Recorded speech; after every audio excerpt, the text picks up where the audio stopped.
மாண்புமிகு உறுப்பினர் முனைவர் திருமதி சௌமியா அன்புமணி அவர்கள். மாண்புமிகு பேரவைத் தலைவர் அவர்களே, மாண்புமிகு முதலமைச்சர் அவர்களே வணக்கம். மாண்புமிகு எதிர்க்கட்சி தலைவர் அவர்களுக்கும், மாண்புமிகு அமைச்சர் பெருமக்களுக்கும், மாண்புமிகு கட்சி தலைவர் அவர்களுக்கும், மாண்புமிகு உறுப்பினர் அவர்களுக்கும் வணக்கத்தை தெரிவித்துக் கொள்கின்றேன். காவிரி நீர் நம்முடைய தமிழ்நாட்டின் உயிர் நாடி. 38 மாவட்டங்களில் 28 மாவட்டங்கள் காவிரியை நம்பிதான் இருக்கின்றன. 8 கோடி மக்களில் 5.5 கோடி மக்கள் காவிரி நீரை நம்பிதான் இருக்கின்றார்கள்.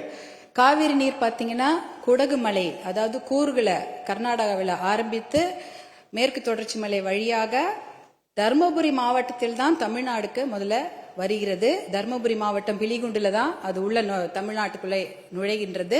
கிட்டத்தட்ட 800 கிலோமீட்டர் அது டிராவல் பண்றாங்க. அந்த காவிரி நதி பாத்தீங்கன்னா 800 கிலோமீட்டர் கர்நாடகாவிலிருந்து தமிழ்நாட்டுக்குள்ள டிராவல் பண்றாங்க. அந்த காவிரி நீர் வந்து பிலிகுண்டுல இருந்து ஒகேனக்கல் வருது. அதுக்கப்புறம் மேட்டூர் அணையை நிரப்பிட்டு பவானி, ஈரோடு, திருச்சி போன்ற இடங்கள்லாம் வந்துட்டு கடைசியாக பூம்புகார்ல கடல்ல கலக்கிறது. இதுதான் அந்த காவிரி நீருடைய டிராவல் மேப். இதுல பாத்தீங்கன்னா 320 கிலோமீட்டர் மட்டும்தான் கர்நாடகாவில் காவிரி பாய்கிறது.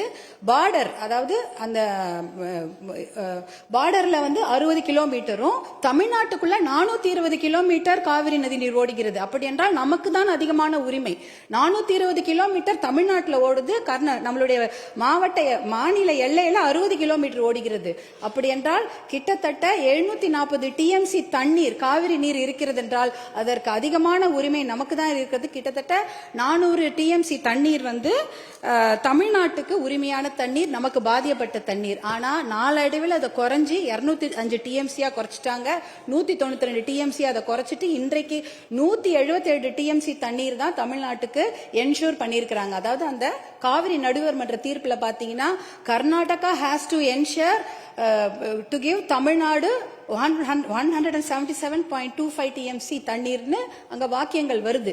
இது 178 டிஎம்சி நமக்கு இறுதி தீர்ப்பின்படி வர வேண்டிய தண்ணி. ஆனா என்ன பாத்தீங்கன்னா நம்ம வந்து கடைமடை மாநிலம், கர்நாடக அரசு முதல்மடை மாநிலமாக இருக்கின்றது.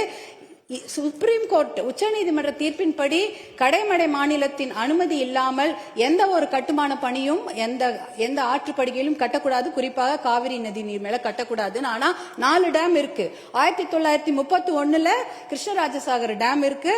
அது வந்து ஆங்கிலேயர் காலத்தில் கட்டப்பட்ட டேம். அதற்கப்புறம் 1970களில் 3 டேம் கட்டியிருக்காங்க. ஹாரங்கி, கபினி, ஹேமாவத்தின். இந்த 4 டேமும் சேர்த்து இந்த அணைகள்ல கிட்டத்தட்ட 115 டிஎம்சி தண்ணீர் தேக்கி வைக்க முடியும். மேகதாட்டுல புதுசாக அணை கட்டினாங்கன்னா அதுல 70 டிஎம்சி தண்ணீர் தேக்கி விட முடியும். அப்படி பார்த்தீங்கன்னா கொள்ளளவு 185 டிஎம்சி தண்ணீரை கர்நாடக அரசு தேக்கி வைத்து விட முடியும். நமக்கு வர வேண்டிய 177 டிஎம்சில ஒரு சொட்டு நீர் கூட தமிழ்நாட்டுக்கு வர முடியாது. அப்படி என்றால் டெல்டா மாவட்டம் பாலைவனமாகிவிடும்.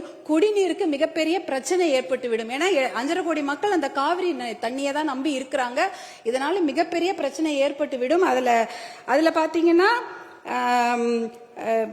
இப்ப வந்து கர்நாடகாவுக்கு உரிய நீர் வந்து 284 டிஎம்சி தான்.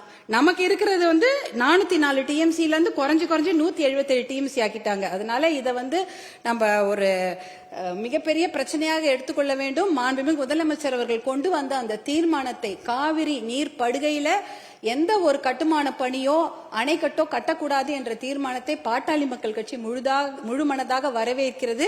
அதற்கு எங்களுடைய முழு ஆதரவை நாங்கள் தெரிவித்துக் கொள்கின்றோம். குறிப்பாக ஜூன் 12ஆம் தேதி மேட்டூர் அணை, அது வந்து 92 டிஎம்சி பிடிக்கக்கூடிய அணை. ஆனா அதுல இன்னைக்கு பாத்தீங்கன்னா 40 டிஎம்சி தண்ணி தான் இருக்கு. ஏன்னா அந்த தண்ணியை கூட இன்னைக்கு குறுவை சாகுபடிக்கு கொடுக்க முடியல. குறுவை சாகுபடி வந்து வடகிழக்கு, அதாவது சவுத் வெஸ்ட் மான்சூன், தென்மேற்கு மான்சூனை நம்பி தான் இருக்கிறது. ஆனா இந்த குறுவை சாகுபடிக்கு விடக்கூடிய தண்ணி வந்து இல்லாததுனால 40 டிஎம்சி தண்ணிய இன்னைக்கு ஜூன் 20 இன்னி வரைக்கும் கூட மேட்டூர் டேம் திறக்கல. இப்ப மேட்டூர் டேம்ல இருக்கிற 40 டிஎம்சி தண்ணி குடி தண்ணீருக்காக நம்ம சேர்த்து வச்சிருக்கிறோம். அடுத்த வருஷம் அந்த மேகதாட்டு அணையை கட்டிவிட்டார்கள் என்றால் அதற்கப்புறம் அந்த குடித்தண்ணீர் கூட நம்ம மிகப்பெரிய பற்றாக்குறை ஏற்பட்டுவிடும். இதையெல்லாம் கருத்தில் கொண்டு நாம் மேகதாட்டு அணையோ எந்த ஒரு கட்டுமான பணியோ கர்நாடக அரசு கட்டாமல் பார்த்து கொள்ள வேண்டும். உச்சநீதிமன்ற தீர்ப்பு தமிழகத்துக்கு சாதகமாக இருக்கிறது. காவிரி நடுவர் மன்ற தீர்ப்புகளும் நமக்கு சாதகமாக இருக்கிறது. இதை நாம் முனைப்புடன் இருந்து தொடர்ந்து செயல்பட்டு இந்த மேகதாடு அணை கட்டுவதை தவிர்க்க வேண்டும். அதற்காக மாண்புமிகு முதலமைச்சர் கொண்டு வந்த இந்த தீர்மானத்தை பாட்டாளி மக்கள் கட்சி முழு மனதாக வரவேற்று ஆதரவளிக்கிறது. வாய்ப்பு கொடுத்ததற்கு நன்றியை தெரிவித்துக் கொள்கின்றேன். நன்றி, வணக்கம்.